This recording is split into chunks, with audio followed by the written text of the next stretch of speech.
പണമിടപാടുകൾ സുതാര്യമാക്കാൻ ദേവസ്വം ബോർഡ് ആദ്യഘട്ട പരീക്ഷണം ശബരിമലയിൽ. തിരുവിതാംകൂർ ദേവസ്വം ബോർഡിന് കീഴിലുള്ള ക്ഷേത്രങ്ങളിലെ പണമിടപാടുകൾ ഡിജിറ്റലാക്കാൻ നീക്കം. വഴിപാട് ഉൾപ്പെടെ ഡിജിറ്റലാക്കാനാണ് ശ്രമിക്കുന്നതെന്നും ഇതിന്റെ ഭാഗമായി 17 ബാങ്കുകളുമായി ചർച്ച നടത്തിയെന്നും ബോർഡ് പ്രസിഡന്റ് കെ ജയകുമാർ മാധ്യമങ്ങളോട് പ്രതികരിച്ചു. വഴിപാടിന് പുറമെ ഭണ്ഡാരം, മുറി ബുക്കിംഗ് ഉൾപ്പെടെ ഡിജിറ്റലാക്കുകയാണ് ലക്ഷ്യമെന്നും അദ്ദേഹം പറഞ്ഞു. സാധന സാമഗ്രികൾ വാങ്ങുന്നത് ഉൾപ്പെടെ ഡിജിറ്റലാക്കാനാണ് ശ്രമിക്കുന്നത്. ശബരിമലയിൽ വിജയകരമായാൽ എല്ലാ ക്ഷേത്രങ്ങളിലും വ്യാപിപ്പിക്കണമെന്നാണ് കരുതുന്നത്. ഈ സീസൺ തന്നെ ശബരിമലയിൽ ഈ സംവിധാനം കൊണ്ടുവരാനാണ് ശ്രമിക്കുന്നത്. പൈലറ്റ് അടിസ്ഥാനത്തിൽ മറ്റു ക്ഷേത്രങ്ങളിൽ കൊണ്ടുവരാനും ആലോചനയുണ്ടെന്നും കെ ജയകുമാർ പറഞ്ഞു.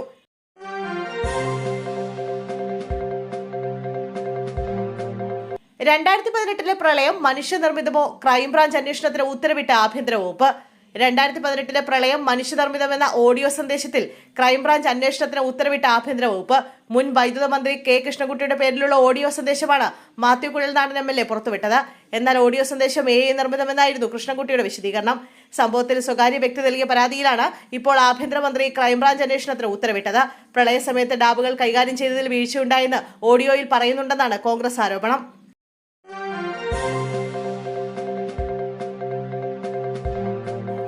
കൊച്ചിയിൽ വൻ ഭക്ഷ്യവിഷബാധ. കുഴിമന്തി കഴിച്ച 50ഓളം പേർ ചികിത്സയിൽ. കൊച്ചി കത്രക്കടവിലുള്ള അൽറീം കുഴിമന്തി റെസ്റ്റോറന്റിൽ നിന്ന് ഭക്ഷണം കഴിച്ച 50ഓളം പേർക്ക് ഭക്ഷ്യവിഷബാധയേറ്റു.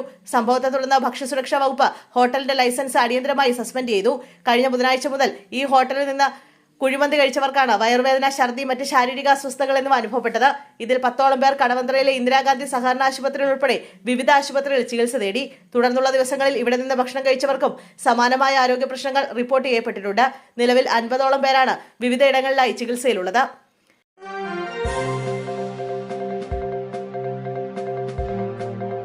സ്വപ്ന സുരേഷിനെ വിജിലൻസ് ചോദ്യം ചെയ്തു. ലൈഫ് മിഷൻ കോഴക്കേസിൽ സ്വപ്ന സുരേഷിനെ ചോദ്യം ചെയ്ത വിജിലൻസ്. സ്വപ്ന സുരേഷ് വിജിലൻസിന് മുന്നിൽ ഹാജരായി. ചോദ്യം ചെയ്യൽ 1 മണിക്കൂറിലേറെ നീണ്ടു. കേസന്വേഷണത്തിന്റെ ഭാഗമായി എത്തിയതാണ് എന്നും കൂടുതലൊന്നും പറയാനില്ലെന്നും സ്വപ്ന സുരേഷ് പറഞ്ഞു. ലൈഫ് മിഷൻ കോഴക്കേസിലെ 2ാം പ്രതിയാണ് സ്വപ്ന സുരേഷ്. ലൈഫ് മിഷൻ അഴിമതിയിൽ കുറ്റപത്രം സമർപ്പിക്കാൻ ഒരുങ്ങുകയാണ് വിജിലൻസ്. അതിന്റെ ഭാഗമായാണ് പ്രതികളെ ഒന്നുകൂടി വിളിച്ച് ചോദ്യം ചെയ്യുന്നത്. മുട്ടത്തറയിലുള്ള വിജിലൻസ് ഓഫീസിൽ വെച്ചായിരുന്നു ചോദ്യം ചെയ്യൽ.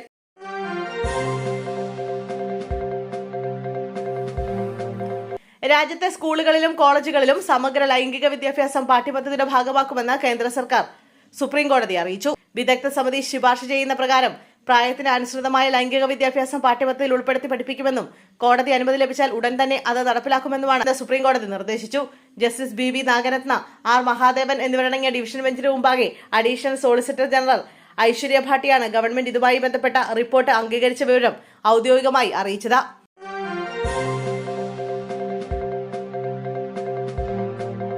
പയ്യന്നൂരിലെ 1.5 വയസ്സുകാരന്റെ മരണം. ബാലാവകാശ കമ്മീഷൻ സ്വമേധയാ കേസെടുത്തു. അതീവ ഗുരുതരമായ വിഷയമാണിതെന്നും സംഭവത്തിൽ ഇന്ന് തന്നെ കുട്ടിയുടെ വീട്ടുകാരുടെ മൊഴിയെടുക്കണമെന്നും ബാലാവകാശ കമ്മീഷൻ അറിയിച്ചു. സംഭവത്തിൽ കുറ്റക്കാർക്കെതിരെ കർശന നടപടി ഉണ്ടാകുമെന്നും കമ്മീഷൻ വ്യക്തമാക്കിയിട്ടുണ്ട്. അതിനിടെ 1.5 വയസ്സുകാരൻ മരണപ്പെട്ട സംഭവത്തിൽ ആശുപത്രി അധികൃതരുടെ മൊഴി പോലീസ് രേഖപ്പെടുത്തിയിട്ടുണ്ട്. പീഡിയാട്രീഷ്യൻ ഡോക്ടർ ആശ, പ്ലാസ്റ്റിക് സർജൻ ഡോക്ടർ ആരതി അന്തർജനം എന്നിവരുൾപ്പെടെയുള്ള മറ്റു ഡോക്ടർമാരുടെ മൊഴിയാണ് പോലീസ് നിലവിൽ രേഖപ്പെടുത്തിയിട്ടുള്ളത്.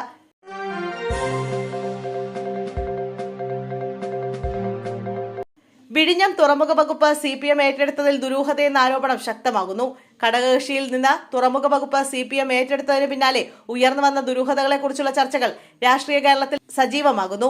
വിഴിഞ്ഞം അന്താരാഷ്ട്ര തുറമുഖ പദ്ധതി പൂർത്തീകരണത്തിലേക്ക് നീങ്ങുന്ന ഘട്ടത്തിലാണ് ചർച്ചകളൊന്നുമില്ലാതെ മുഖ്യമന്ത്രി വകുപ്പ് തിരിച്ചുപിടിച്ചത്. തുടർന്ന് 3 മാസത്തിനകം തന്നെ സർക്കാരും അദാനി ഗ്രൂപ്പും തമ്മിലുണ്ടായിരുന്ന കോടിക്കണക്കിന് രൂപയുടെ ആർബിട്രേഷൻ തർക്കം ഒത്തുതീർപ്പിലെത്തുകയും ചെയ്തു. വകുപ്പ് ഭരിച്ചിരുന്ന കടകംപള്ളി രാമചന്ദ്രന് പരിഗണന നൽകാതെ മുഖ്യമന്ത്രി തന്റെ വിശ്വസ്തനായ VN വാസവനാണ് ഈ ചുമതല കൈമാറിയത്. 911 കോടി രൂപയുടെ നഷ്ടപരിഹാര തർക്കത്തിൽ അദാനിക്ക് അനുകൂലമായ ഒത്തുതീർപ്പുണ്ടായതാണ് ഇപ്പോൾ വലിയ രാഷ്ട്രീയ വിവാദങ്ങൾക്ക് വഴിവെച്ചിരിക്കുന്നത്.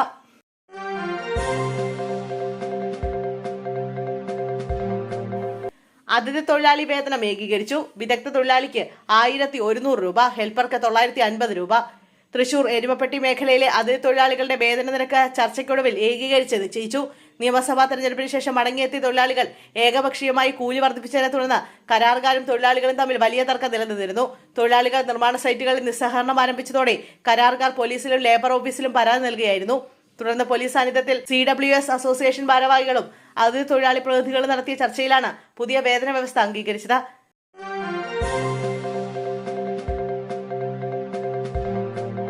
നവകേരള യാത്രയിൽ രക്ഷാപ്രവർത്തനം SITയോട് കൂടുതൽ വിവരങ്ങൾ തേടി DGP.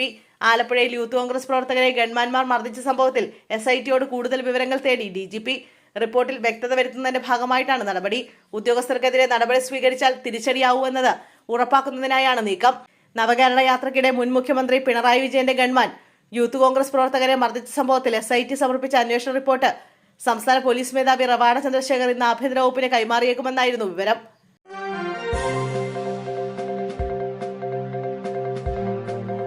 BJPയിൽ വൻ ഫണ്ട് തട്ടിപ്പ്, തെളിവുകളുമായി ഭാരവാഹിയുടെ കത്ത് പുറത്ത്.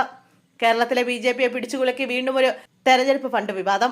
നിയമസഭാ തെരഞ്ഞെടുപ്പ് ഫണ്ടിൽ വ്യാപക ക്രമക്കേട് നടന്നുവെന്നാരോപിച്ച് തട്ടിപ്പുകൾക്ക് നേരിട്ട് സാക്ഷിയായ ഒരു സംസ്ഥാന ഭാരവാഹി ദേശീയ ഓർഗനൈസിംഗ് സെക്രട്ടറി BL സന്തോഷിന് അയച്ച കത്താണ് ഇപ്പോൾ പുറത്തു വന്നിരിക്കുന്നത്. ക്രമക്കേട് നടത്തിയ നേതാക്കളുടെ പേരും പദവിയും അവർ തട്ടിയെടുത്ത തുകയുടെ കൃത്യമായ കണക്കുകളും കത്തിൽ അക്കമിട്ട് നിരത്തുന്നുണ്ട്.